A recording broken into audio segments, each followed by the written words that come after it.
ಈಗ ನಮ್ಮ ಜೊತೆ ಇದ್ದಾರೆ ಡಾಕ್ಟರ್ ಅನುಷಾ ಹೆಗ್ಡೆ ಅವರು Zulekha Yenepoya institute of oncology ಇದರಲ್ಲಿ ಪೀಡಿಯಾಟ್ರಿಕ್ ಹೆಮಟಾಲಜಿ ಹಾಗೂ ಆಂಕಾಲಜಿ ವಿಭಾಗದಲ್ಲಿ ಕೆಲಸ ಮಾಡ್ತಾ ಇದ್ದಾರೆ. ನಮಸ್ಕಾರ ಡಾಕ್ಟ್ರೆ. ನಮಸ್ಕಾರ. ಸಾಮಾನ್ಯವಾಗಿ ಕ್ಯಾನ್ಸರ್ ಅಂತ ಹೇಳುವಾಗ ಅದು ಇಡೀ ಪ್ರಪಂಚವನ್ನೇ ಈಗ ವ್ಯಾಪಿಸಿದೆ ಅಂತ ಹೇಳಿದರೆ ಕಷ್ಟ ಆಗಲಿಕ್ಕಿಲ್ಲ. ಯಾಕಂತ ಹೇಳಿದರೆ ಇತ್ತೀಚಿನ ದಿನಗಳಲ್ಲಿ ಕ್ಯಾನ್ಸರ್ ಅನ್ನೋದು ಒಂದು ಸಾಮಾನ್ಯ ಕಾಯಿಲೆ ಅನ್ನುವ ಲೆಕ್ಕದಲ್ಲಿ ಬಂದಿದೆ. ನಿಜ. ಆದರೂ ಕೂಡ ಜನರಿಗೆ ಆ ಕ್ಯಾನ್ಸರ್ನ ಬಗ್ಗೆ ಇರುವಂತಹ ಒಂದು ತಿಳುವಳಿಕೆಯು ಸ್ವಲ್ಪ ಕಡಿಮೆ ಇರಬಹುದು ಮತ್ತು ಹೆದರಿಕೆಯು ಜಾಸ್ತಿಯೇ ಇದೆ. ಖಂಡಿತ. ಸಾಮಾನ್ಯವಾಗಿ ಮಕ್ಕಳಿಗೆ ಕ್ಯಾನ್ಸರ್ ಅಂತ ಹೇಳುವಾಗ ನಮಗೆ ಇನ್ನೂ ಕೂಡ ಹೆಚ್ಚು ಆತಂಕ ಆಗ್ತದೆ. ನಿಜ ನಿಜ. ಮಕ್ಕಳಲ್ಲಿ ಕ್ಯಾನ್ಸರ್ ಯಾವ ಥರದ್ದೆಲ್ಲ ಬರ್ತದೆ? ಈಗ ಸಾಮಾನ್ಯವಾಗಿ ನೀವು ಹೇಳಿದಾಗೆ ಕ್ಯಾನ್ಸರ್ ಅಂದರೆ ಭಯ ಇದೆ. ಮಕ್ಕಳಲ್ಲಿ ಕ್ಯಾನ್ಸರ್ ಅಂದರೆ ತುಂಬಾ ಕಷ್ಟಕರವಾದ ಸನ್ನಿವೇಶ, ಮಕ್ಕಳಿಗೆ ಕೂಡ ಮತ್ತು ಪಾಲಕರಿಗೆ ಕೂಡ. ಜಗತ್ತಿನಾದ್ಯಂತ ನಾವು ನೋಡಿದರೆ ವರ್ಷಂಪ್ರತಿ 5-6 ಲಕ್ಷ ಮಕ್ಕಳಿಗೆ ಈ ಕ್ಯಾನ್ಸರ್ ಕಾಯಿಲೆ ಬರ್ತದೆ. ಬೇರೆ ಬೇರೆ ಥರದ ಕ್ಯಾನ್ಸರ್ ಕಾಯಿಲೆ ಬರ್ತದೆ. ನಮ್ಮ ಭಾರತದಲ್ಲಿ ನಾವು ಯೋಚನೆ ಮಾಡಿದರೆ ಅರೌಂಡ್ 50-60 ಸಾವಿರ ಮಕ್ಕಳಿಗೆ, ಗ್ರಾಮೀಣ ಭಾಗದಲ್ಲಿರ್ಬೋದು ಅಥವಾ ನಗರ ಭಾಗದಲ್ಲಿರ್ಬೋದು, ಎಲ್ಲವನ್ನ ಸೇರಿಸಿ ಅಷ್ಟು ಮಕ್ಕಳಿಗೆ ಕ್ಯಾನ್ಸರ್ ಕಾಯಿಲೆ ಬರ್ತದೆ. ವಿವಿಧ ರೀತಿಯಾದಂತಹ ಕ್ಯಾನ್ಸರ್ ಕಾಯಿಲೆಗಳು ಬರ್ತದೆ. ನಾವು ದಿನಂಪ್ರತಿ ನೋಡುವ ಕಾಯಿಲೆಗಳಲ್ಲಿ ತುಂಬ ಸಾಮಾನ್ಯವಾಗಿ ಕಂಡುಬರುವುದು ಅಂದರೆ ರಕ್ತ ಸಂಬಂಧಿ ಕ್ಯಾನ್ಸರ್ ಕಾಯಿಲೆ, ಲುಕೀಮಿಯಾ ಅಂತ ಹೇಳ್ತೇವೆ. ಅದು ತುಂಬ ಜನ ಮಕ್ಕಳಲ್ಲಿ ಕಂಡು ಬರ್ತದೆ. ಅದನ್ನು ಹೊರತುಪಡಿಸಿದರೆ ಲಿಂಫೋಮಾ ಅಂತ ಹೇಳ್ತೇವೆ, ಅಂದರೆ ಗ್ರಂಥಿಯ ಗಂಟಿನ ಕ್ಯಾನ್ಸರ್ ಅದಾಗಿರ್ಬೋದು, ಅಥವಾ ಮೆದುಳಿನ ಕ್ಯಾನ್ಸರ್, ಮೆಡುಲೋಬ್ಲಾಸ್ಟೋಮಾ, ಗ್ಲಯೋಮಾ ಅಂತ ಹೇಳ್ತೇವೆ, ನರಮಂಡಲಕ್ಕೆ ಸಂಬಂಧಿಸಿದಂತಹ ಕಾಯಿಲೆಗಳಾಗಿರ್ಬೋದು. ಮತ್ತೆ ಎಲುಬಿನ ಸಂಬಂಧಿಸಿದಂತಹ ಕಾಯಿಲೆಗಳು, ಆಸ್ಟಿಯೋಸಾರ್ಕೋಮಾ, ಈವಿಂಗ್ ಸಾರ್ಕೋಮಾ ಅಂತ ಹೇಳ್ತೇವೆ, ಆ ರೀತಿಯಾದ ಕ್ಯಾನ್ಸರ್ಗಳು. ಕಿಡ್ನಿಯ ಸಂಬಂಧಿಸಿದಂತಹ ಕಾಯಿಲೆಗಳು, ವಿಲ್ಮ್ಸ್ ಟ್ಯೂಮರ್ ಅಂತ ಹೇಳ್ತೇವೆ, ಅದು ತುಂಬ ಚಿಕ್ಕ ಮಕ್ಕಳಲ್ಲಿಯೇ ಕಂಡುಬರುವಂತಹ ಕ್ಯಾನ್ಸರ್ ಕಾಯಿಲೆ, ಆ ಕ್ಯಾನ್ಸರ್ ಕಾಯಿಲೆ ಆಗಿರ್ಬೋದು. ಅಥವಾ ತುಂಬ ಚಿಕ್ಕ ಮಕ್ಕಳಲ್ಲಿ ನ್ಯೂರೋಬ್ಲಾಸ್ಟೋಮಾ ಅಂತ ಹೇಳ್ತೇವೆ, ಅಂದರೆ ನರಮಂಡಲ ಇನ್ನೂ ಬೆಳವಣಿಗೆ ಆಗದೆ ಇರುವಂಥದ್ದಲ್ಲಿ ಅಲ್ಲಿ ಕ್ಯಾನ್ಸರ್ ಉತ್ಪತ್ತಿಯಾಗುವಂಥದ್ದು, ನ್ಯೂರೋಬ್ಲಾಸ್ಟೋಮಾ ಅಂತ ಹೇಳ್ತೇವೆ, ಅದಾಗಿರ್ಬೋದು. ಅಥವಾ ಕಣ್ಣಿನ ಕ್ಯಾನ್ಸರ್, ರೆಟಿನೋಬ್ಲಾಸ್ಟೋಮಾ, ಇದು ಚಿಕ್ಕ ಮಕ್ಕಳಲ್ಲಿ ಮಾತ್ರ ಕಂಡುಬರುವಂಥ ಕಾಯಿಲೆ. 1 ವರ್ಷಕ್ಕಿಂತ ಕಡಿಮೆ ಮಕ್ಕಳಲ್ಲಿಯೂ ಇದು ಕಂಡುಬರ್ತದೆ. ಸೊ ರೆಟಿನೋಬ್ಲಾಸ್ಟೋಮಾ ಕಾಯಿಲೆ. ಸೊ ಈಗೆಲ್ಲ ರೀತಿಯಾದಂತಹ ಕಾಯಿಲೆಗಳನ್ನು ನಾವು ದಿನಂಪ್ರತಿ ನೋಡ್ತೇವೆ. ಇನ್ನೂ ಬೇರೆ ಬೇರೆ ರೀತಿಯಾದಂಥ ರ್ಯಾಬ್ಡೋಮಯೋಸಾರ್ಕಮಾ ಆ ಥರ ಎಲ್ಲ ಇರುತ್ತೆ. ಆದರೆ ನಾವು ಸಾಮಾನ್ಯವಾಗಿ ಕಂಡುಬರುವಂಥದ್ದು ಅಂದರೆ ರಕ್ತ ಸಂಬಂಧಿ ಲುಕೀಮಿಯಾಗಳು, ಫಾಯ್ಡ್ ಲುಕೀಮಿಯಾ ಅಂತ ಹೇಳ್ತೇವೆ, ಮತ್ತು ಮೈಲಾಯ್ಡ್ ಲುಕೀಮಿಯಾ ಅಂತ ಹೇಳ್ತೇವೆ. ಆ ಕಾಯಿಲೆಗಳನ್ನು ನಾವು ಸಾಮಾನ್ಯವಾಗಿ ಮಕ್ಕಳಲ್ಲಿ ಕಾಣುತ್ತೆ. ಈಗ ಮಕ್ಕಳಲ್ಲಿ ಬರುವಂಥ ಕ್ಯಾನ್ಸರಿಗೂ ದೊಡ್ಡವರಲ್ಲಿ ಬರುವಂತಹ ಕ್ಯಾನ್ಸರಿಗೂ ಏನಾದರೂ ಕೂಡ ವ್ಯತ್ಯಾಸಗಳು ಅಂತ ಇದ್ದಾವ? ವ್ಯತ್ಯಾಸ ಅಂತ ಹೇಳಿದರೆ ಅದಕ್ಕೆ ಕಾರಣಗಳೇನು ಅಂತ ನಾವು ಹುಡುಕಿದ್ರೆ ಅದರಲ್ಲಿ ನಾವು ವ್ಯತ್ಯಾಸವನ್ನು ಕಂಡುಹಿಡಿಬಹುದು. ಅಂದರೆ ಈಗ ದೊಡ್ಡವರಲ್ಲಾದರೆ ಧೂಮಪಾನದಿಂದ ಲಂಗ್ ಕ್ಯಾನ್ಸರ್ ಬರ್ತದೆ ಅಂತ ಹೇಳ್ತೇವೆ, ಅಥವಾ ಆಲ್ಕೋಹಾಲ್ ಕುಡಿಯೋದ್ರಿಂದ ಲಿವರ್ ಕ್ಯಾನ್ಸರ್ ಬರ್ತದೆ ಅಂತ ಹೇಳ್ತೇವೆ. ಆದರೆ ಮಕ್ಕಳಲ್ಲಿ ಈ ರೀತಿಯಾದಂತಹ ಯಾವುದೇ ಒಂದು ರಿಸ್ಕ್ ಫ್ಯಾಕ್ಟರ್ಸ್ ಅಂತ ಹೇಳ್ತೇವಲ್ಲ, ಅದಿರುವುದಿಲ್ಲ. ಕೆಲವೊಂದಿಷ್ಟು ಕ್ಯಾನ್ಸರ್ಗಳಲ್ಲಿ ಮಾತ್ರ, ಈಗ ಕ್ರೋಮೋಸೋಮಲ್ ಅನಾಮಲಿ ಅಂತ ಹೇಳ್ತೇವೆ, ಅಂದರೆ ಜನ್ಮಜಾತ ಕ್ರೋಮೋಸೋಮಲ್ಲಿ ಏನಾದ್ರು ತೊಂದರೆ ಇದ್ದರೆ ಆ ಮಕ್ಕಳಲ್ಲಿ ಕೆಲವೊಂದು ಕ್ಯಾನ್ಸರ್ ಜಾಸ್ತಿಯಾಗಿ ಕಂಡು ಬರುತ್ತೆ. ಅದು ಬಿಟ್ಟರೆ ಬಹುತೇಕ ಕ್ಯಾನ್ಸರ್ಗಳಿಗೆ ಕಾರಣ ಇಲ್ಲ. ಅಂದರೆ ಮಕ್ಕಳಲ್ಲಿ ಕಂಡುಬರುವ ಕ್ಯಾನ್ಸರ್ ಯಾಕೆ ಬರ್ತದೆ ಅಂತ ಹೇಳಲಿಕ್ಕೆ ನಮಗೆ ಕಾರಣ ಇಲ್ಲ. ಆದರೆ ದೊಡ್ಡವರಲ್ಲಾದರೆ ನಾವು ಈ ರೀತಿಯಾದಂಥ ರಿಸ್ಕ್ ಫ್ಯಾಕ್ಟರ್ಸ್ ಅಂತ ಹೇಳ್ತೇವೆ, ಅಥವಾ ಇನ್ನೊಂದು ಏಜ್ ಆದವರಲ್ಲಿ ಬರ್ತದೆ ಅಂತ ಹೇಳ್ತೇವೆ. ಸೊ ಅದೆಲ್ಲ ಕಾರಣಗಳನ್ನ ನಾವು ಕೊಡ್ಬೋದು. ಒಂದು ವ್ಯತ್ಯಾಸ. ಇನ್ನೊಂದು ವ್ಯತ್ಯಾಸ ಅಂತ ಹೇಳಿದರೆ ಫಲಿತಾಂಶ. ಮಕ್ಕಳಲ್ಲಿ ಬರುವಂಥ, ಈಗ ರಕ್ತದ ಕ್ಯಾನ್ಸರ್ ಅಂತ ಹೇಳಿದಲ್ಲ ನಾನು, ಕೇಳಲಿಕ್ಕೆ ರಕ್ತದ ಕ್ಯಾನ್ಸರ್ ಹಬ್ಬ ಎಷ್ಟು ದೊಡ್ಡ ಪದ ಅಂತ ಅನ್ನಿಸ್ಬೋದು. ಆದರೆ ಟ್ರೀಟ್ಮೆಂಟ್ ಮಾಡಿದರೆ, ಚಿಕಿತ್ಸೆ ಕೊಟ್ಟರೆ ಗುಣವಾಗುವಂತಹ ಸಂಖ್ಯೆ ದೊಡ್ಡವರಿಗೆ ಕಂಪೇರ್ ಮಾಡಿದರೆ ಮಕ್ಕಳಲ್ಲಿ ಜಾಸ್ತಿ ಇರ್ತದೆ. ಈಗ ಜನ್ಮಜಾತವಾಗಿ ಕ್ಯಾನ್ಸರ್ ಬರುವಂತಹ ಅವಕಾಶಗಳುಂಟಾ?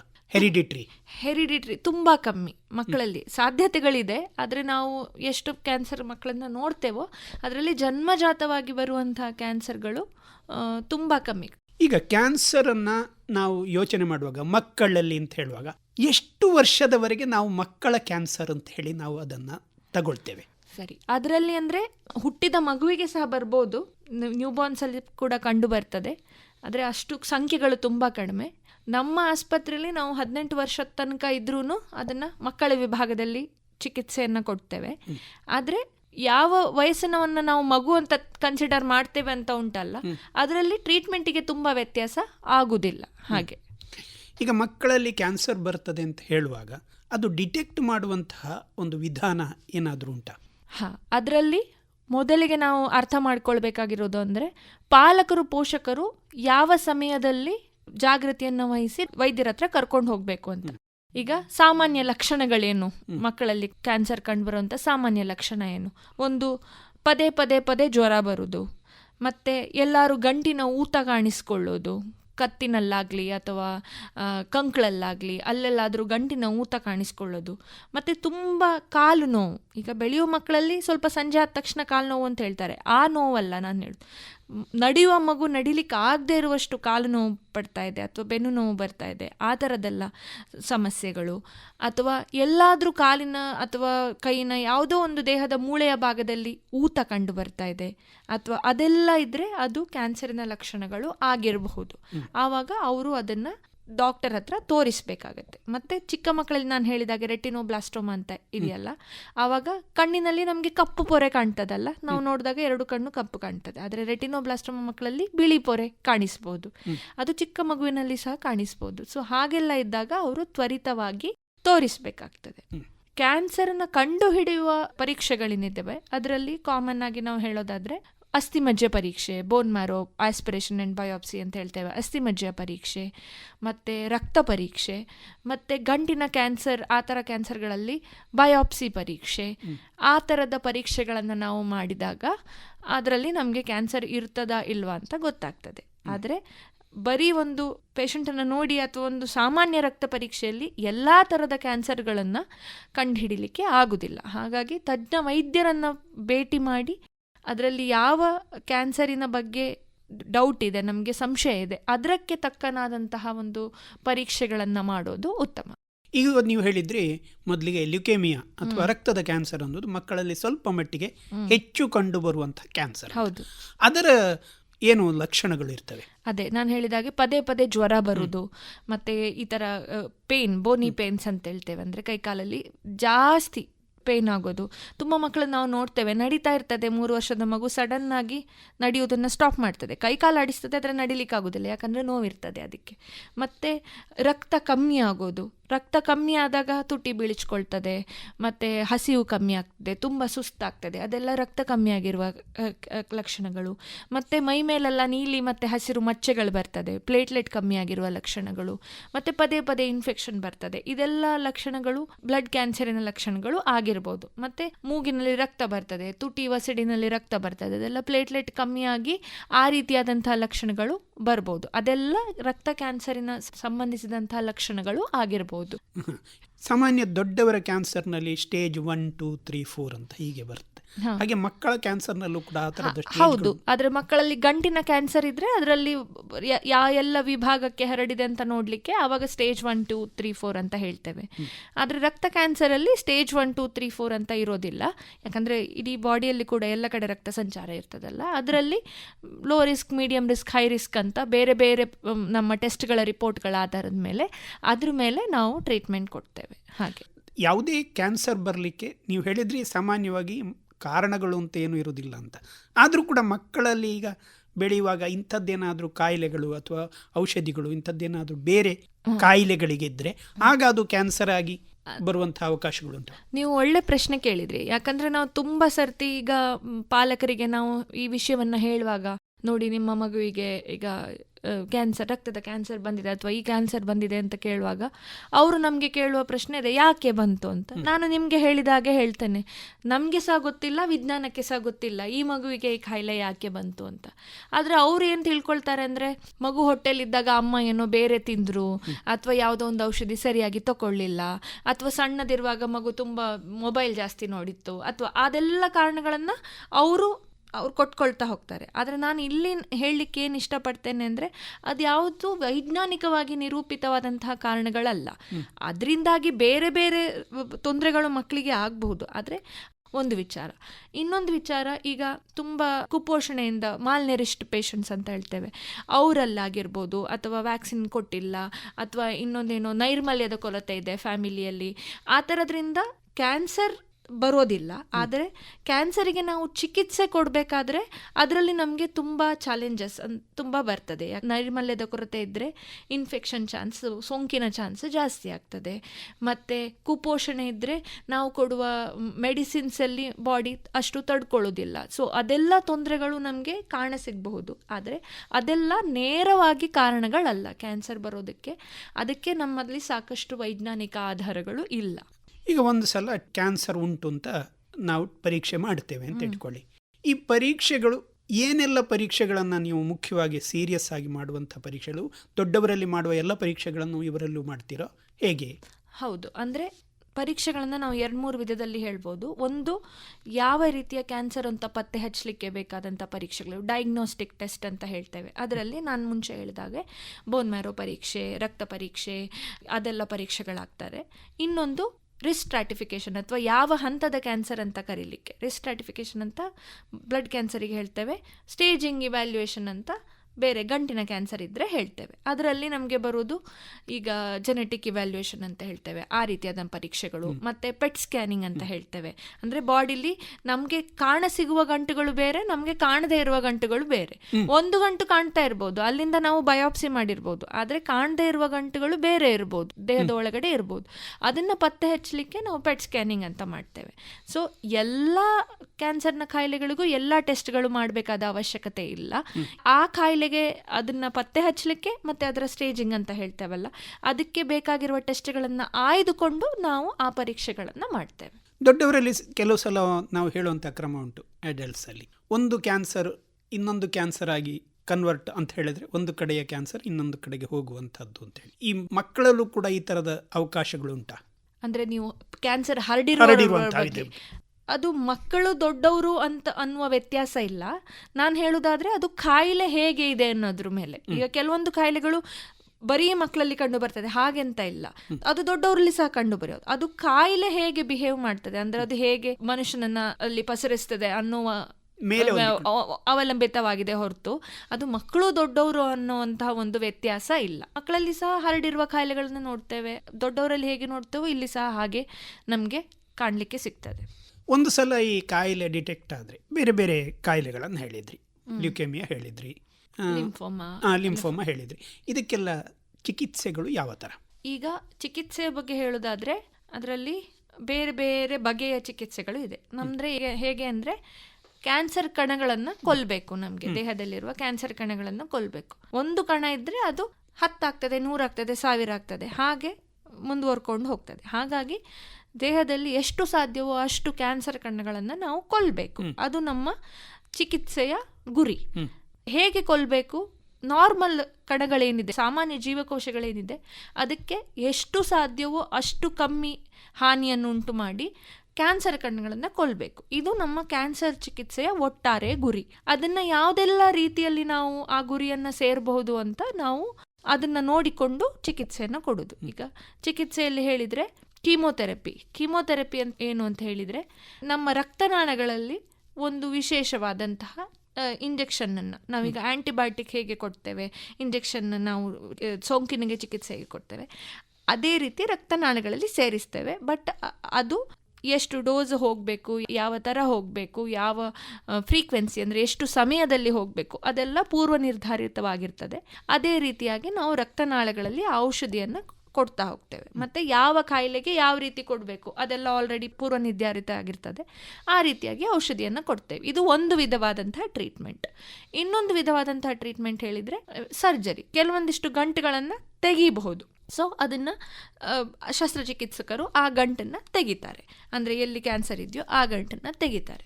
ಮೂರನೇ ವಿಧವಾದಂತಹ ಚಿಕಿತ್ಸೆ ಅಂತ ಹೇಳಿದರೆ ವಿಕಿರಣ ಚಿಕಿತ್ಸೆ, ರೇಡಿಯೇಷನ್ ಕೊಡೋದು. ಅಂದರೆ ಅದು ಇನ್ನೊಂದು ರೀತಿಯಲ್ಲಿ ಕ್ಯಾನ್ಸರ್ ಕಣಗಳನ್ನು ಕೊಲ್ಲುವ ವಿಧಾನ.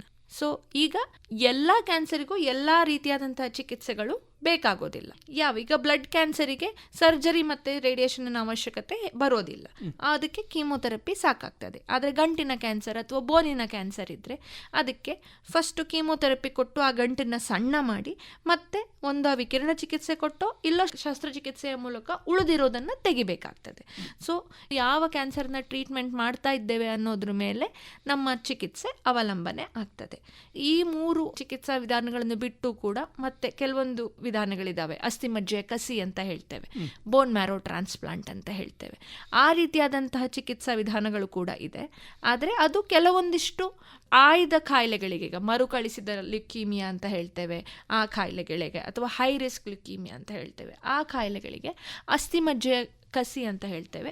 ಆ ವಿಧಾನವನ್ನು ಕೂಡ ನಾವು ಅನುಸರಿಸ್ತೇವೆ. ಸೊ ಯಾವ ಕಾಯಿಲೆ ಎಷ್ಟು ಹರಡಿದೆ ಅದ್ರ ಮೇಲೆ ನಮ್ಮ ಚಿಕಿತ್ಸಾ ವಿಧಾನಗಳು ಅವಲಂಬನೆ ಆಗ್ತದೆ. ಇದು ಸುಮಾರು ಎಷ್ಟು ಸಮಯದ ಚಿಕಿತ್ಸೆ ಮತ್ತು ಚಿಕಿತ್ಸೆಯ ಸಮಯದಲ್ಲಿ ಪಾಲಿಸಬೇಕಾದಂಥ ನಿಯಮಗಳು ಅಂತ ಏನಾದರೂ ಉಂಟಾ? ಯೂಶ್ವಲಿ ಈ ಕ್ಯಾನ್ಸರ್ ಚಿಕಿತ್ಸೆ ಅಂತ ಬಂದರೆ ಅದು ಸ್ವಲ್ಪ ಕಾಲ ಹಿಡಿಯುವಂತಹ ಚಿಕಿತ್ಸೆ. ಅಂದರೆ ಈಗ ನಾವು ಮಕ್ಕಳಲ್ಲಿ ಕಂಡುಬರುವ ಲ್ಯುಕೀಮಿಯಾ ಚಿಕಿತ್ಸೆಗೆ ನಮಗೆ ಒಂದು 6 ರಿಂದ 8 ಕಾಲ ಇಂಟೆನ್ಸಿವ್ ಟ್ರೀಟ್ಮೆಂಟ್ ಅಂತ ಹೇಳ್ತೇವೆ. ಅಂದರೆ ಪದೇ ಪದೇ ಇಂಜೆಕ್ಷನ್ ಕೊಡೋದು, ಆ ರೀತಿಯಾದಂತಹ ಒಂದು ಚಿಕಿತ್ಸೆ ಇರ್ತದೆ. ಅದು ಬಿಟ್ಟು 2 ವರ್ಷ ಮೇಂಟೆನೆನ್ಸ್ ಥೆರಪಿ ಅಂತ ಹೇಳ್ತೇವೆ. ಮೇಂಟೆನೆನ್ಸ್ ಥೆರಪಿ ಅಂದರೆ ಅವರಿಗೆ ಕೀಮೋಥೆರಪಿ ಮಾತ್ರ ಇರ್ತದೆ. ಆದರೆ ಅವರು ತಿಂಗಳಿಗೊಮ್ಮೆ ಆಸ್ಪತ್ರೆಗೆ ಬರಬೇಕು, ನಾವು ನೋಡಿ ರಕ್ತ ಪರೀಕ್ಷೆ ಎಲ್ಲ ಮಾಡಿ ಅವರಿಗೆ ಹೇಳ್ತೇವೆ, ಮತ್ತು ಮಾತ್ರೆಯನ್ನು ಅವರು ತಗೊಳ್ಬೇಕಾಗತ್ತೆ. ಹಾಗಾಗಿ ಅದು ಒಂದೊಂದು ಕಾಯಿಲೆಗೆ ಇಂತಿಷ್ಟು ನಿರ್ಧಾರಿತ ಸಮಯದಂತಹ ಚಿಕಿತ್ಸೆ ಕೊಡಬೇಕು ಅಂತ ಇರ್ತದೆ. ಸೊ ನಾವು ಹೇಳೋದಾದರೆ ಒಂದು 3 ರಿಂದ 4 ತಿಂಗಳಿಂದ ಹಿಡಿದು ಟ್ರೀಟ್ಮೆಂಟು 2.5 ವರ್ಷದ ತನಕನೂ ಕೂಡ ಹೋಗಬಹುದು. ಸೊ ಅದು ಕಾಯಿಲೆ ಮೇಲೆ ನಿರ್ಧಾರಿತ ಆಗಿರ್ತದೆ. ಆದರೆ ಒಟ್ಟಾರೆ ಹೇಳುವುದಾದರೆ ಕ್ಯಾನ್ಸರ್ ಕಾಯಿಲೆಯ ಚಿಕಿತ್ಸೆ ಸ್ವಲ್ಪ ಸಮಯ ಹಿಡಿತದೆ. ಹಾಗಾಗಿ 2ನೇ ಪ್ರಶ್ನೆ ನೀವು ಕೇಳಿದ್ದು ಯಾವ ರೀತಿಯಾದ ನಿಯಮಗಳನ್ನು ಪಾಲಿಸಬೇಕು ಅಂತ. ಒಂದು, ಹೇಳಿದ ಸಮಯಕ್ಕೆ ಆಸ್ಪತ್ರೆಗೆ ಖಂಡಿತವಾಗಿಯೂ ಬರಬೇಕು. ಯಾಕಂದರೆ ನಾನು ಮುಂಚೆಯೇ ಹೇಳಿದ ಹಾಗೆ ಕೀಮೋಥೆರಪಿ ಇರ್ಬೋದು ಅಥವಾ ವಿಕಿರಣ ಚಿಕಿತ್ಸೆ ಅದೆಲ್ಲ ಸ್ವಲ್ಪ ಸ್ಟ್ರಾಂಗ್ ಆಗಿ, ಅಂದರೆ ಸ್ವಲ್ಪ ಶಕ್ತಿಶಾಲಿಯುತವಾದಂತಹ ಒಂದು ಚಿಕಿತ್ಸಾ ವಿಧಾನಗಳು. ಅದರಲ್ಲಿ ಈ ಟೈಮಲ್ಲಿ ಬ್ಲಡ್ ಟೆಸ್ಟ್ ಮಾಡಬೇಕು, ಈ ಟೈಮಲ್ಲಿ ರಕ್ತ ಪರೀಕ್ಷೆ ಮಾಡಬೇಕು ಅಂದರೆ ಅದಕ್ಕೊಂದು ಕಾರಣ ಇರ್ತದೆ. ಹಾಗಾಗಿ ಆ ಟೈಮಲ್ಲಿ ಬಂದರೆ ನಾವು ರೋಗಿಗೆ ಎಷ್ಟು ಸಾಧ್ಯವೋ ಅಷ್ಟು ಕಮ್ಮಿ ಹಾನಿಯಲ್ಲಿ ನಾವು ಟ್ರೀಟ್ಮೆಂಟನ್ನು ಮುಂದುವರಿಸ್ಬೋದು. ಸೊ ಹಾಗಾಗಿ ಯಾವ ಸಮಯಕ್ಕೆ ವಾಪಸ್ ಬನ್ನಿ ಅಂತ ಹೇಳಿರ್ತಾರೋ ಅಥವಾ ಬನ್ನಿ ಅಂತ ಆ ಸಮಯಕ್ಕೆ ವಾಪಸ್ ಬಂದು ನಿಗದಿತವಾದಂತಹ ಪರೀಕ್ಷೆಗಳನ್ನು ಅವರು ತೆಗೆದುಕೊಳ್ಬೇಕು. ಒಂದು. 2ನೇದಾಗಿ ಆಹಾರದಲ್ಲಿ ನಾವೇನು ಹೇಳ್ತೇವೆ ಅಂತಂದರೆ ಬೇಯಿಸಿದ ಮತ್ತು ಕುದಿಸಿದ ಆಹಾರವನ್ನು ತಗೊಳ್ಳಿ ಅಂತ ಹೇಳ್ತೇವೆ. ಅದು ಯಾಕೆ ಹೇಳೋದು ಅಂದರೆ ಸೋಂಕಿನಿಂದ, ಈಗ ನಾವು ಕೀಮೋಥೆರಪಿ ಎಲ್ಲ ಕೊಡುವಾಗ ದೇಹದ ರೋಗ ನಿರೋಧಕ ಶಕ್ತಿ ಏನಿರ್ತದೆ ಅದು ತುಂಬ ಕಡಿಮೆ ಆಗ್ತದೆ. ಆವಾಗ ನಾವು ನೀರಿನಲ್ಲಾಗಲಿ ಅಥವಾ ಊಟದಲ್ಲಾಗಲಿ ಯಾವುದೇ ಕೀಟಾಣುಗಳು ನಮ್ಮ ದೇಹವನ್ನು ಪ್ರವೇಶಿಸದೇ ಇರಲಿಕ್ಕೆ ನಾವು ಸಾಧ್ಯ ಆದಷ್ಟು ಪ್ರಯತ್ನ ಮಾಡಬೇಕಾಗ್ತದೆ. ಅದು ಒಂದು ವಿಚಾರ. ಮತ್ತು ಪರ್ಸನಲ್ ಹೈಜೀನ್ ಅಂದರೆ ನಮ್ಮ ನೈರ್ಮಲ್ಯ, ಸ್ವಚ್ಛತೆ, ದಿನಾಗಲೂ ಸ್ನಾನ ಮಾಡಬೇಕು, ಒಗೆದ ಬಟ್ಟೆಗಳನ್ನು ಹಾಕ್ಕೊಳ್ಬೇಕು. ಹಾಗಾಗಿ ಬಾಯಿಯನ್ನು ಸ್ವಚ್ಛವಾಗಿ ಇಟ್ಕೊಳ್ಬೇಕು. ಯಾಕಂದರೆ ಬಾಯಿಯಲ್ಲಿ ಇಷ್ಟು ಕೀಟಾಣುಗಳು ಸಹ ಒಳಗೆ ಹೋಗ್ಬೋದಲ್ಲ. ಬಾಯಿಯನ್ನು ಸ್ವಚ್ಛವಾಗಿ ಇಟ್ಕೊಳ್ಬೇಕು. ಮತ್ತು ಆದಷ್ಟು ಕೈ ವಾಶ್ ಮಾಡಿಕೊಂಡು ನಾವು ಸ್ವಚ್ಛವಾಗಿ ಇರಬೇಕು. ಅದು ನಮ್ಮ ಪರ್ಸನಲ್ ಹೈಜೀನ್ ಅಂತ ಹೇಳ್ತೇವೆ. ನೈರ್ಮಲ್ಯವನ್ನು ನಾವು ಕಾಪಾಡಿಕೊಳ್ಬೇಕು. ರೋಗಿ ಅಷ್ಟೇ ಅಲ್ಲ, ರೋಗಿಯ ಮನೆಯವರು ಸಹ ಇದನ್ನೆಲ್ಲದನ್ನು ಪಾಲಿಸಬೇಕಾಗ್ತದೆ. ಮತ್ತು 3ನೇದಂತ ಹೇಳಿದರೆ, ಈಗ ನಮ್ಮ ಸಮಾಜದಲ್ಲಿ ಏನಂದರೆ ಯಾರಿಗಾರು ಹುಷಾರಿಲ್ಲ ಅಂದರೆ ನಾವು ಹೋಗಿ ನೋಡಿ ಬರುವುದು ಒಂದು ಅಭ್ಯಾಸ. ಆದರೆ ಕ್ಯಾನ್ಸರ್ ಚಿಕಿತ್ಸೆ ತಗೊಳ್ತಾ ಇರುವಂಥ ರೋಗಿಗೆ ತುಂಬ ಜನ ವಿಸಿಟರ್ಸ್, ಅಂದರೆ ಸಂಬಂಧಿಕರಾಗಲಿ ಸ್ನೇಹಿತರಾಗಿ ಮುಖತಃ ಹೋಗಿ ಭೇಟಿ ಮಾಡೋದು ಅಷ್ಟು ಸಮಂಜಸ ಅಲ್ಲ. ಯಾಕಂದರೆ ನಮಗಿರುವ ಸೋಂಕು ಪೇಷಂಟ್ಗೆ ಸಹ ಬರ್ಬೋದು. ಹಾಗಾಗಿ ಅಷ್ಟು ಸಮಂಜಸ ಅಲ್ಲ. ಒಂದು. ಇನ್ನೊಂದು, ರೋಗಿಗೆ ಸಹ ತುಂಬ ಜನ ಸೇರುವಲ್ಲಿ ಹೋಗದೆ ಇರೋದು ಉತ್ತಮ. ಯಾಕಂದರೆ ಅಲ್ಲಿಂದ ಕೂಡ ಸೋಂಕು ಬರ್ಬೋದು. ಸೋಂಕು ಬಂದರೆ ಒಂದು ಬಾಡಿ, ನಮ್ಮ ದೇಹದ ರೋಗ ನಿರೋಧಕ ಶಕ್ತಿ ಕಡಿಮೆ ಇರೋದ್ರಿಂದ ಸೋಂಕು ಉಲ್ಬಣ ಆಗುವ ಚಾನ್ಸಸ್ ಜಾಸ್ತಿ ಇರ್ತದೆ, ಆ ಸಾಧ್ಯತೆ ಜಾಸ್ತಿ. ಮತ್ತು ನಾವು ನಿಗದಿತ ಸಮಯದಲ್ಲಿ ಕೊಡಬೇಕು ಅಂದ್ಕೊಂಡಿರೋ ಕೀಮೋಥೆರಪಿನೋ ರೇಡಿಯೋಥೆರಪಿನೋ ನಾವು ಕೊಡಲಿಕ್ಕೆ ಆಗೋದಿಲ್ಲ ಸೋಂಕು ಬಂದರೆ. ಸೊ ಹಾಗಾಗಿ ಇನ್ಫೆಕ್ಷನ್ನಿಂದ ನಾವು ಆದಷ್ಟು ದೂರ ಇರಬೇಕು. ಮತ್ತು ಪೋಷಕಾಂಶಯುಕ್ತವಾದಂಥ ಆಹಾರವನ್ನು ಸೇವಿಸಬೇಕು. ಅದೊಂದು ವಿಚಾರಗಳು. ಹಾಗೆ ಮಾನಸಿಕ ಬೆಂಬಲ, ನಮ್ಮ ರೋಗಿಗೆ ಅಷ್ಟು ಕಷ್ಟದ ಟ್ರೀಟ್ಮೆಂಟ್ ಅಥವಾ ಚಿಕಿತ್ಸೆ ನಡೀತಿರುವಾಗ ಸುತ್ತಮುತ್ತ ಒಂದು ಧನಾತ್ಮಕವಾದಂತಹ ಚಿಂತನೆ ಆಗಿರ್ಬೋದು, ಅವರನ್ನು ಸ್ವಲ್ಪ ಆ್ಯಕ್ಟಿವ್ ಆಗಿ, ಅಂದರೆ ಒಂದು ಚಟುವಟಿಕೆ ಇರುವ ಥರ ನೋಡಿಕೊಂಡ್ರೆ ಮನೆಯವರು, ಪಾಲಕರು, ಪೋಷಕರು, ಅದೊಂದು ಒಳ್ಳೆಯ ವಾತಾವರಣ ಸೃಷ್ಟಿಯಾಗ್ತದೆ. ಕ್ಯಾನ್ಸರ್ ಪೇಷಂಟ್ಗಳು ಬೇರೆ ಚಟುವಟಿಕೆಗಳನ್ನು, ಮಕ್ಕಳು ಅಂತ ಹೇಳಿದರೆ ಸಾಮಾನ್ಯ ಹೆಚ್ಚು ಚಟುವಟಿಕೆಯಿಂದ ಓಡಾಡುವುದು, ಆಟ ಆಡೋದು, ಇಂಥದ್ದೆಲ್ಲ ಮಾಡುವಂಥದ್ದು. ಈ ಚಟುವಟಿಕೆ ಎಷ್ಟರ ಮಟ್ಟಿಗೆ ಮಾಡಬಹುದು ಅಂತ ಏನಾದರೂ? ಆದರೆ ಅವರ ದೇಹದ ಚಿಕಿತ್ಸೆ ಯಾವ ಭಾಗದಲ್ಲಿ ಅವರು ಇದ್ದಾರೆ ಅಂತ ಒಂದು ನಾವು ಅದನ್ನು ಯೋಚನೆ ಮಾಡಬೇಕಾಗ್ತದೆ. ನಾನು ಮುಂಚೆ ಹೇಳಿದಾಗೆ ಇಂಟೆನ್ಸಿವ್ ಕೀಮೊಥೆರಪಿ ನಡೆಯುವಾಗ ಅವರು ಚಟುವಟಿಕೆ ಮಾಡಬೇಕು ಅನ್ಸಿದ್ರು ಅವರಿಗೆ ಆಗಲಿಕ್ಕಿಲ್ಲ, ಸ್ವಲ್ಪ ಸುಸ್ತು ಆಯಾಸ ಅದೆಲ್ಲ ಇರ್ತದೆ. ಹಾಗಾಗಿ ಅವ್ರ ಹತ್ರ ಎಷ್ಟು ಸಾಧ್ಯವೋ ಅಷ್ಟು ಮಾಡ್ತಾರೆ.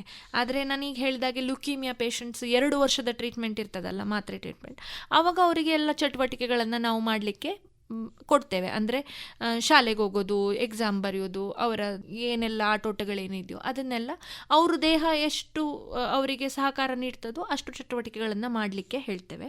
ಆದರೆ ಇಂಟೆನ್ಸಿವ್ ಟ್ರೀಟ್ಮೆಂಟ್ ನಡೆಯುವಾಗ ನಾವು ಅವರಿಗೆ ಶಾಲೆಗೆ ಹೋಗಬೇಡಿ ಅಂತ ಹೇಳ್ತೇವೆ. ಅಂದರೆ ಯಾಕಂದರೆ ಸೋಂಕಿನ ಒಂದು ರಿಸ್ಕ್ ಇರುವ ಕಾರಣ ಅಲ್ಲಿ ಹೋಗಬೇಡಿ ಅಂತ ಹೇಳ್ತೇವೆ. ಬಟ್ ಒಂದು ಸತಿ ಟ್ರೀಟ್ಮೆಂಟ್ ಮುಗಿದು ಅವರು ಚೆನ್ನಾಗಾದಮೇಲೆ ಬೇರೆಯವ್ರ ತರ ಸಹಜವಾದ ಬಾಲ್ಯಾವಸ್ಥೆಯನ್ನು ಅವರು ಸಹ ಅನುಭವಿಸ್ಬೋದು.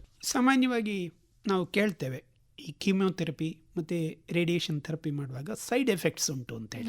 ಇದರಲ್ಲಿ ಆ ಥರದ ಸೈಡ್ ಎಫೆಕ್ಟ್ಗಳು ಅಂತ ಬರ್ತವ? ಒಳ್ಳೆ ಪ್ರಶ್ನೆ. ನಮಗೆ ಯಾವಾಗಲೂ ಪಾಲಕರು ಕೇಳೋದು ಅಂದರೆ, ಇಷ್ಟು ಚಿಕ್ಕ ಮಗು ಇದು ಇವಳು ತಡ್ಕೊಳ್ತಾಳ ನಾವು ಈ ಟ್ರೀಟ್ಮೆಂಟ್ ಕೊಟ್ಟರೆ ಅಂತ. ಆದರೆ ನಾನು ಇಲ್ಲಿ ಒಂದು ಸ್ಪಷ್ಟನೆ ನೀಡಲಿಕ್ಕೆ ಏನು ಇಷ್ಟಪಡ್ತೇನೆ ಅಂತ ಹೇಳಿದರೆ, ನಾವೀಗ ಮೆಡಿಸಿನ್ ಕೊಡ್ತೇವೆ ಅಥವಾ ಏನು ಔಷಧಿಗಳನ್ನು ಕೊಡ್ತೇವೆ, ಇದು ತುಂಬ ವರ್ಷಗಳ ಕಾಲ ಜಗತ್ತಿನಾದ್ಯಂತ ಈ ರೀತಿಯಾದಂಥ ಕಾಯಿಲೆ ಇರುವ ಮಕ್ಕಳ ಮೇಲೆ ನಡೆಸಿದ ಅಧ್ಯಯನದ ಪ್ರಕಾರ, ವೈಜ್ಞಾನಿಕ ಆಧಾರದ ಪ್ರಕಾರ ಅವರ ತೂಕ ಎಷ್ಟಿರ್ತದೆ ಅದರ ಆಧಾರದ ಮೇಲೆ ನಾವು ಡೋಸಿಂಗನ್ನು ಅಥವಾ ಎಷ್ಟು ಕೊಡಬೇಕು ಅನ್ನೋದನ್ನು ಡಿಸೈಡ್ ಮಾಡ್ತೇವೆ, ಅಂದರೆ ನಿರ್ಧಾರ ಮಾಡ್ತೇವೆ. ಅದರ ಅರ್ಥ ಏನು ಅಂತಂದರೆ, ಆ ಮಗು ಅದನ್ನು ತಡ್ಕೊಳ್ಳಿಕ್ಕೆ ಸಾಧ್ಯ ಇದೆ ಅನ್ನುವ ಒಂದು ವೈಜ್ಞಾನಿಕ ಆಧಾರ ಇರೋದ್ರಿಂದ ನಾವು ಆ ಡೋಸನ್ನು ಆ ಮಗುವಿಗೆ ಕೊಡ್ತೇವೆ. ಅದು ಒಂದು ವಿಚಾರದ ಸ್ಪಷ್ಟನೆ ನಾನು ನೀಡಬೇಕಾಗಿರೋದು. ಇನ್ನೊಂದು ಅಂತ ಹೇಳಿದರೆ, ನಾವು ಎಷ್ಟೇ ಮುಂಜಾಗ್ರತೆ ಕ್ರಮ ತಗೊಂಡು ಕೊಟ್ಟರೆ ಕೂಡ ಸ್ವಲ್ಪ ಸೈಡ್ ಎಫೆಕ್ಟ್ಸ್ಗಳು ಬರಬಹುದು. ಯಾವ ರೀತಿಯಾದ ಸೈಡ್ ಎಫೆಕ್ಟ್ಸ್ಗಳು? ಒಂದು ವಾಂತಿಯ ಸೈಡ್ ಎಫೆಕ್ಟ್ಸ್ಗಳಾಗಿರ್ಬೋದು, ಕೆಲವೊಂದು ಸತಿ ಅಲರ್ಜಿ ಥರ ಆಗ್ಬೋದು, ಮತ್ತು ಬ್ಲಡ್ಡು ಪ್ಲೇಟ್ಲೆಟ್ಗಳು ಕಡಿಮೆ ಆಗಬಹುದು, ಮತ್ತು ಕೆಲವೊಂದು ಸತಿ ಇನ್ಫೆಕ್ಷನ್ ಬರಬಹುದು. ಈ ರೀತಿಯಾದಂತಹ ಒಂದು ಸೈಡ್ ಎಫೆಕ್ಟ್ಗಳು ಬರ್ಬೋದು. ಅಂದರೆ ಆ ಸೈಡ್ ಎಫೆಕ್ಟ್ಗಳು ಬರುತ್ತೆ ಅಂತ ನಮಗೆ ಗೊತ್ತಿರುವ ಕಾರಣ ಅದಕ್ಕೆ ಬೇಕಾದ ಮೆಡಿಸಿನ್ಗಳನ್ನು ನಾವು ಮುಂಚೆ ಕೊಟ್ಟು ಮತ್ತೆ ಟ್ರೀಟ್ಮೆಂಟನ್ನು ಮುಂದುವರಿಸ್ತೇವೆ. ಕೂದಲು ಉದುರುವುದು ಹೌದು, ದೊಡ್ಡವರಲ್ಲಿ ಒಂದು ಮುಖ್ಯವಾದಂತಹ ಒಂದು, ಸಣ್ಣ ಮಕ್ಕಳಲ್ಲಿ ಸಹ ಬರ್ತದೆ. ಅದು ಯಾಕಂದರೆ ಅದು ಸಣ್ಣವರು ದೊಡ್ಡವರು ಅಂತಲ್ಲ, ನಾವು ಯಾವ ಮೆಡಿಸಿನ್ ಕೊಡ್ತೇವೋ ಅದರ ಸೈಡ್ ಎಫೆಕ್ಟ್ ಅದು. ಆದರೆ ನಾನು ಸಾಮಾನ್ಯವಾಗಿ ಕಂಡಿರುವ ಪ್ರಕಾರ ಮಕ್ಕಳಿಗೆ ಏನು ತುಂಬ ಚಿಕ್ಕ ಮಕ್ಕಳಿಗೆ, ಈಗ ಒಂದು 10-12 ವರ್ಷದ ಕೆಳಗಿನ ಮಕ್ಕಳಿಗೆ ಯಾರಿಗೂ ಅದರಿಂದ ಸಮಸ್ಯೆ ಆಗುದಿಲ್ಲ. ಟ್ರೀಟ್ಮೆಂಟ್ನ ಒಂದು ಪಾರ್ಟ್ ಹೇಳಿದ್ರಿ, ಎಷ್ಟು ವರ್ಷಗಳ ಕಾಲ ಟ್ರೀಟ್ಮೆಂಟ್ ಮಾಡಬೇಕು ಅಂತ ಹೇಳೋದು ಕಾಯಿಲೆಯನ್ನು ಹೇಳಿದ್ರಿ. ಆದರೆ ಫಾಲೋ ಅಪ್ ಅನ್ನುವಂಥದ್ದು ಯಾವ ರೀತಿ ಮಾಡಬೇಕಾಗ್ತದೆ? ಹೌದು, ನಾವು ಫಾಲೋ ಅಪ್ ಅನ್ನು ಯಾಕೆ ಮಾಡ್ತೇವೆ ಅಂತ ಹೇಳಿದರೆ 2-3 ಕಾರಣಗಳಿಗೆ ಮಾಡ್ತೇವೆ. ಒಂದು, ನಾವು ಚಿಕಿತ್ಸೆಯನ್ನು ಕೊಟ್ಟಿದ್ದೇವಲ್ಲ, ಅದರ ಪರಿಣಾಮಗಳು, ಲಾಂಗ್ ಟರ್ಮ್ ಎಫೆಕ್ಟ್ಸ್, ಆ ಥರ ಕೀಮೊಥೆರಪಿಯ ಪರಿಣಾಮಗಳು ಏನಾದರೂ ಮಕ್ಕಳಲ್ಲಿ ಇದೆಯಾ ಅಂತ ನೋಡಲಿಕ್ಕೆ, ಅದನ್ನೊಂದು ನೋಡಲಿಕ್ಕೆ ನಾವು ಲಾಂಗ್ ಟರ್ಮ್ ಎಫೆಕ್ಟ್ ಅಂತ ಮಾಡ್ತೇವೆ. ಎರಡನೇದು, ಕಾಯಿಲೆ ಮರುಕಳಿಸುವ ಚಾನ್ಸ್ ಇರ್ಬೋದು. ಎಷ್ಟು ಮರುಕಳಿಸ್ಬೋದು ಅದು ಕಾಯಿಲೆ ಮೇಲೆ ಅವಲಂಬಿತ ಆಗಿ ಇರ್ತದೆ. ಆ ರೀತಿಯಾದರೆ ಮರುಕಳಿಸಿದರೆ ಎಷ್ಟು ಬೇಗ ನಾವು ಅದನ್ನು ಕಂಡುಹಿಡಿಬಹುದಲ್ಲ, ಆ ಕಾರಣಕ್ಕೆ ನಾವು ಫಾಲೋಅಪ್ಪಿಗೆ ಕರಿತೇವೆ. ಹೇಗೆ ಕರಿತೇವೆ ಅಂದರೆ, ಫಸ್ಟು ಟ್ರೀಟ್ಮೆಂಟ್ ಮುಗಿದ 6 ತಿಂಗಳ ಕಾಲ, 1 ತಿಂಗಳಿಗೆ ಒಂದು ಸತಿ, 2 ತಿಂಗಳಿಗೆ ಒಂದು ಸತಿ ಹಾಗೆಲ್ಲ ಕರಿತೇವೆ. ಮತ್ತು 3-4 ತಿಂಗಳಿಗೆ ಒಂದು ಸತಿ ಹಾಗೆ ಕರಿತೇವೆ.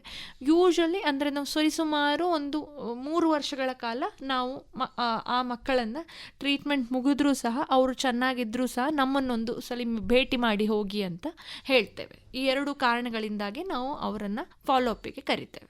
ಈಗ ಚಿಕಿತ್ಸೆಗೆ ಸ್ಪಂದಿಸಿ ಗುಣ ಆದಂಥದ್ದು ದೊಡ್ಡದಾದ ಮೇಲೆ ಯಾವುದೋ ಒಂದು ಕಾಲದಲ್ಲಿ ಪುನಃ ಮರುಕಳಿಸುವಂತಹ ಅವಕಾಶಗಳುಂಟು? ಹೇಗೆ ಹೇಳಿದರೆ, ಈಗ ಕಾಯಿಲೆ ಮರುಕಳಿಸುವುದಾದರೆ ಅದು ಟ್ರೀಟ್ಮೆಂಟ್ ಮುಗಿದ ಸ್ವಲ್ಪ ವರ್ಷದಲ್ಲಿ, ಅಂದರೆ 2-3 ವರ್ಷದಲ್ಲೇ ಮರುಕಳಿಸ್ತದೆ.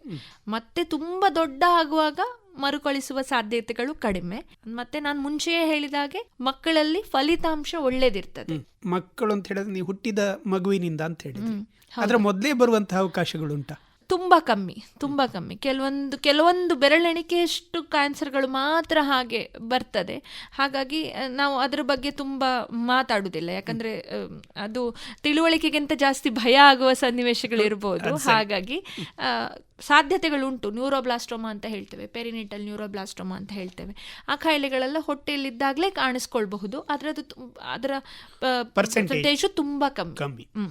ಈಗ ನಿಮ್ಮ ಈ ತಂತ್ರಜ್ಞಾನದ ಡೆವಲಪ್ಮೆಂಟ್ ನಮ್ಮ ಭಾರತದಲ್ಲಿ ಮತ್ತು ನಿಮ್ಮಲ್ಲಿ ಹೇಗಾಗಿದೆ? ಅಂದರೆ ಯಾವ್ಯಾವ ರೀತಿಯಲ್ಲೆಲ್ಲ ಈ ಟೆಕ್ನಾಲಜಿಯ ಡೆವಲಪ್ಮೆಂಟನ್ನು ನೀವು ಕಳೆದ ಕೆಲವು ವರ್ಷಗಳ ಹಿಂದಿಗೆ ಹೋಲಿಸಿದ್ರೆ ಮಕ್ಕಳ ಕ್ಯಾನ್ಸರಲ್ಲಿ ನೋಡ್ತೀರಿ? ಈಗ ಮುಂಚೆ ಏನಂದರೆ, ಈಗ ಹೇಳೋದಾದರೆ ಕೆಲವೊಂದಿಷ್ಟು ಕಾಯಿಲೆಗಳಿಗೆ ಲಾಂಗ್ ಟರ್ಮ್ ಔಟ್ಕಮ್ ಅಂದರೆ ತುಂಬ ದಿನಸದ ಔಟ್ಕಮ್ ಇರಲಿಲ್ಲ ಅಂತ ಹೇಳ್ತೇವೆ. ಅಂದರೆ ಕೆಲವೊಂದಿಷ್ಟಕ್ಕೆ ಬರೀ ವಿಕಿರಣ ಚಿಕಿತ್ಸೆಯನ್ನು ಮಾಡ್ತಿದ್ರು, ಕೆಲವೊಂದಿಷ್ಟು ಬರೀ ಕೆಲವೇ ಮೆಡಿಸಿನಿನ ಕೀಮೋಥೆರಪಿ ಎಲ್ಲ ಇತ್ತು, ಹಾಗೆಲ್ಲ ಇತ್ತು. ಆದರೆ ಈಗ ತುಂಬ ಬೇರೆ ಬೇರೆ ರೀತಿಯ ಇಮ್ಯುನೋಥೆರಪಿ ಅಂತ ಹೇಳ್ತೇವೆ, ಟಾರ್ಗೆಟೆಡ್ ಟ್ರೀಟ್ಮೆಂಟ್ ಅಂತ ಹೇಳ್ತೇವೆ.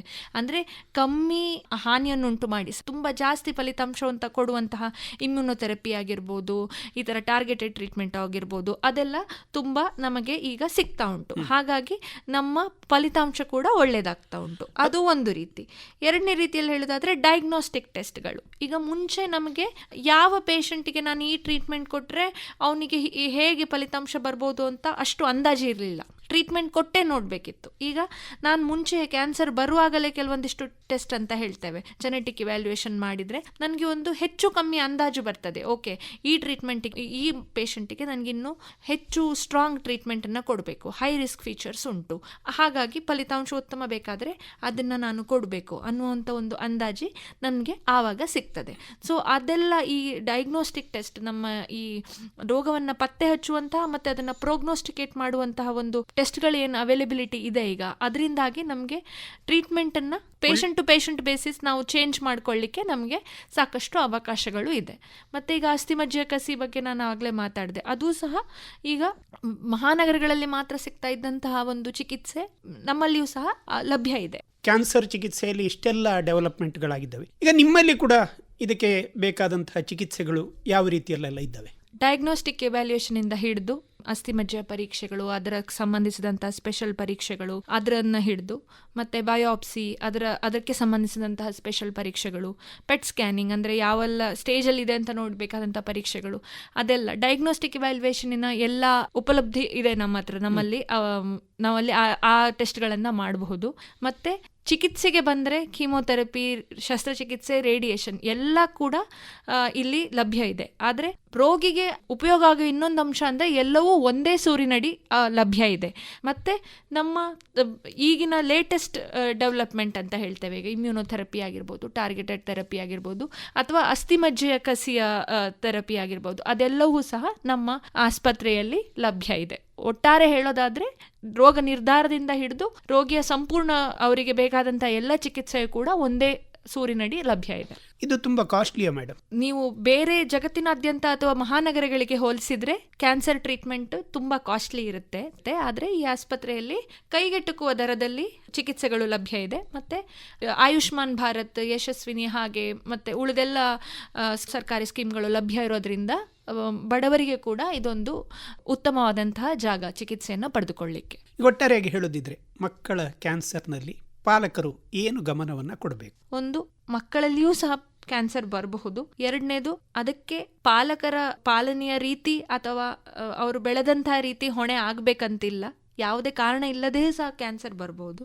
ಸಾಮಾನ್ಯ ಲಕ್ಷಣಗಳ ಬಗ್ಗೆ ನಾವು ಒಂಚೂರು ಗಮನ ವಹಿಸಬೇಕು. ಪದೇ ಪದೇ ಜ್ವರ, ರಕ್ತ ಕಮ್ಮಿ ಆಗೋದು, ಪ್ಲೇಟ್ಲೆಟ್ ಕಮ್ಮಿ ಆಗೋದು, ಆ ಎಲ್ಲ ವಿಚಾರಗಳ ಬಗ್ಗೆ ನಾವು ಗಮನ ಹರಿಸಬೇಕು. ಎಲ್ಲಾದರೂ ಅಸಾಮಾನ್ಯ ಜಾಗದಲ್ಲಿ ಗಂಟು ಬಂದರೆ ಅದರ ಬಗ್ಗೆ ಗಮನ ಹರಿಸಬೇಕು. ತಜ್ಞ ವೈದ್ಯರನ್ನು ಭೇಟಿ ಮಾಡಬೇಕು. ಮತ್ತು ಒಂದು ಸತಿ ರೋಗ ನಿರ್ಧಾರ ಆದಮೇಲೆ ಎದೆಗುಂದದೆ ಯಾವ ರೀತಿಯಾದಂಥ ಚಿಕಿತ್ಸಾ ವಿಧಾನಗಳಿದೆಯೋ ಅದನ್ನು ಅವರು ಮುಗಿಸುವತ್ತ ಗಮನ ಹರಿಸಬೇಕು. ಯಾಕಂದರೆ ಒಂದು ಸತಿ ಮುಗಿಸಿದ ಮೇಲೆ ಫಲಿತಾಂಶ ಒಳ್ಳೆಯದಾಗುವ ಚಾನ್ಸಸ್ ಜಾಸ್ತಿ ಇರ್ತದೆ. ಆದರೆ ನಾವು ಕ್ಯಾನ್ಸರ್ ಅಂತ ಹೋಲ್ ಅಂದರೆ ಇಡೀ ವಿಭಾಗವನ್ನು ತಗೊಂಡ್ರೆ ಮಕ್ಕಳಲ್ಲಿ ಕಂಡು ಬರುವುದರಲ್ಲಿ ಸ್ವಲ್ಪ ಫಲಿತಾಂಶ ಚೆನ್ನಾಗಿರ್ತದೆ. ಒಳ್ಳೆಯದು ಡಾಕ್ಟರ್ ಅನುಷಾ ಹೆಗ್ಡೆ ಅವರೇ, ಮುಖ್ಯವಾಗಿ ಈ ಮಕ್ಕಳಲ್ಲಿ ಯಾವ್ಯಾವ ರೀತಿಯಲ್ಲೆಲ್ಲ ಕ್ಯಾನ್ಸರ್ಗಳು ಬರ್ತವೆ ಮತ್ತು ಯಾವ ರೀತಿಯಲ್ಲಿ ಚಿಕಿತ್ಸೆಯ ಅವಕಾಶಗಳಿವೆ ಅನ್ನುವ ಬಗ್ಗೆ ನಮಗೆ ಮಾಹಿತಿಯನ್ನು ನೀಡಿದ್ದೀರಿ. ಈ ಕಾರ್ಯಕ್ರಮದಲ್ಲಿ ಭಾಗವಹಿಸಿದ್ದಕ್ಕೆ ಧನ್ಯವಾದಗಳು ಮೇಡಮ್. ನಮಸ್ಕಾರ. ನಮಸ್ಕಾರ.